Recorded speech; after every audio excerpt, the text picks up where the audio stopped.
दोस्तों जब भी कभी लोगों को, आम आदमी को दोस्तों, निचली अदालतों से पूरा न्याय नहीं मिलता है दोस्तों, या फिर किसी तरीके से उनके अधिकारों का हनन होता है दोस्तों।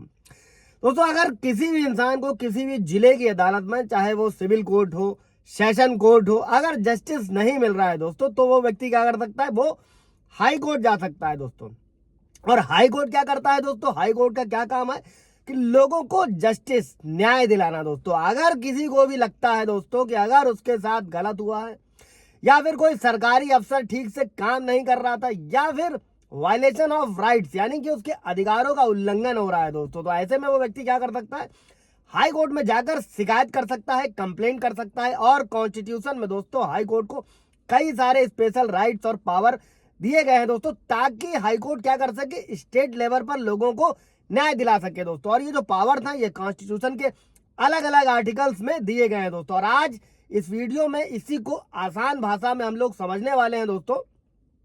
किसी भी तरीके का विवाद है, मैट्रिमोनियल डिस्प्यूट है, लैंड डिस्प्यूट है, या फिर कोई और क्रिमिनल सूट है दोस्तों, मुकदमा सालों साल से चल रहा है, तो ये वीडियो आप लोगों के लिए दोस्तों। जय हिंद, नमस्कार, मैं एडवोकेट आशीष मिश्रा। लाइक कर दीजिएगा, शेयर कर दीजिएगा, सब्सक्राइब कर दीजिएगा दोस्तों, ताकि ये इंफॉर्मेशन, ये पावर कैसे करना है, क्या नहीं करना है, और कैसे आपको जल्द से जल्द न्याय पाना है दोस्तों, तो वो भी अवगत हो सके दोस्तों। जो हाई कोर्ट के पास सबसे पहली पावर है दोस्तों, वो है रिट जारी करने की शक्ति, और इसकी व्यवस्था करी गई है आर्टिकल 226 में। और ये बहुत ही बड़ी पावर हाई कोर्ट को दी गई है दोस्तों। इसमें होता क्या है, अगर कोई किसी व्यक्ति का कोई भी कानूनी या फिर मौलिक अधिकार, लीगल या फंडामेंटल राइट जो है वो छीना जा रहा है, तो हाई कोर्ट क्या कर सकता है, उसमें सीधे दखल दे सकता है और रिट यानी कि आदेश जारी कर सकता है दोस्तों। और ये हाई कोर्ट में जो रिट लगाई जाती है दोस्तों, ये 5 तरीके की रिट होती है, 1 बाय 1, स्टेप बाय स्टेप, पूरी तरीके से समझते हैं दोस्तों। जो सबसे पहली रिट है वो हैबियस कार्पस। किसी को भी अगर गैर कानूनी तरीके से बंद किया गया है,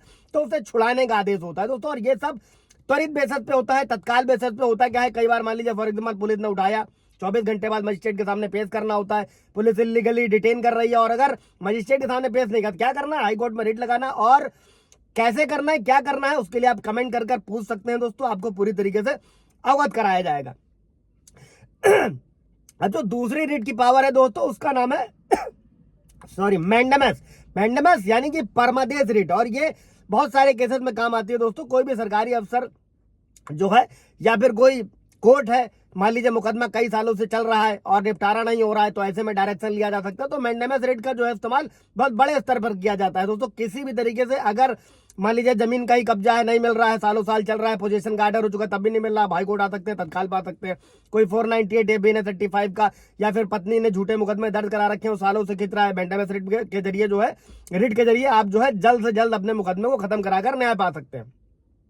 जो अगली रिट है दोस्तों, वो प्रोविजन रिट है। इसमें क्या है, निचली अदालत को कोई भी गलत फैसला करने से रोका जाता है इस रिट के अंतर्गत। एक है अगली, निचली अदालत के गलत आदेश को जो है रद्द करना, इसको सिटेरियोरी रिट बोलते हैं दोस्तों। थोड़ा सा डिफिकल्ट होता है, कुछ नाम वैसे बनाए गए हैं।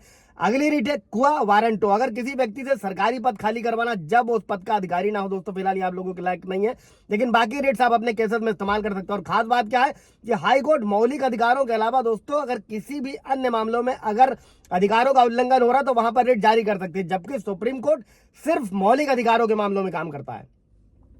अब ये तो हो गई रिट, जो 5 तरीके के आप हाई कोर्ट में लगा सकते हैं।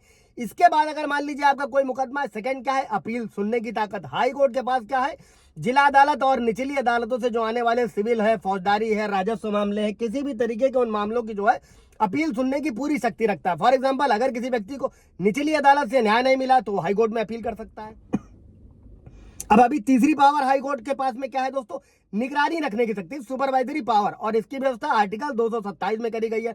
हाई कोर्ट जो है अपने राज्य के सभी निचली अदालतों, जैसे कि जिला कोर्ट है, सेशन कोर्ट है, मजिस्ट्रेट है, उन पर निगरानी रख सकता है, और ये देखता है कि कोर्ट जो है वो संविधान और कानून के अनुसार काम कर रही है या नहीं कर रही है, और जरूरत पड़ने पर वो उनको सुधार का आदेश भी दे सकता है दोस्तों। इसी के साथ में जो सबसे ज्यादा, मान लीजिए किसी भी तरीके का कोई डिस्प्यूट है, मुकदमा है, हाई कोर्ट के पास पावर है केस को ट्रांसफर करने की शक्ति दोस्तों। उच्च न्यायालय के पास में अधिकार होता है, वो किसी भी केस को एक अदालत से दूसरी अदालत में ट्रांसफर कर सकता है, अगर उसे लगता है कि इससे बेहतर न्याय मिलेगा। अब इसके लिए क्या करना है आप लोगों को, कोई सवाल जवाब इससे रिलेटेड हो, कमेंट में पूछ लीजिएगा। अगली पावर क्या है दोस्तों, जुडिशियल रिव्यू दोस्तों। उच्च न्यायालय हाईकोर्ट ये देख सकता है दोस्तों कि राज्य सरकार द्वारा जो बनाए गए कोई कानून है या सरकारी आदेश है दोस्तों, वो संविधान के खिलाफ तो नहीं है, और अगर कोई नियम संविधान के खिलाफ है तो हाईकोर्ट उसे इलीगल डिक्लेयर कर सकता है, अवैध घोषित कर सकता है। इसी के साथ में अब दोस्तों जो सबसे आखिरी पावर आती है कि मान लीजिए आपका मुकदमा चला, आपने हाईकोर्ट से डायरेक्शन लिया, दिखा है दोस्तों, इसके बाद में क्या होता है, पावर होती है